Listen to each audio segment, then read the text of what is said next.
আল্লাহ তাআলা ঈমানদারদেরকে ডেকে ডেকে বলছেন, হে ওই সব লোক যারা ঈমান এনেছো, যখন আল্লাহ ও রাসূল সাল্লাল্লাহু আলাইহি সাল্লাম তোমাদেরকে ওই জিনিসের দিকে ডাকে যা যা তোমাদেরকে জীবন দান করবে, তখন তোমরা সাড়া দাও।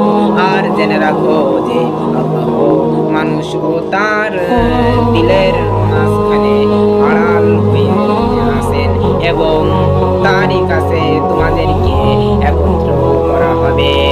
আল্লাহ তাআলা পবিত্র কুরআনুল কারীমে রাসূল সাল্লাল্লাহু আলাইহি সাল্লামের কাছে বলছে যে, হে ওই সব লোক যারা ঈমান এনেছো, তাদের বলছে, ঈমানদারদেরকে বলছে।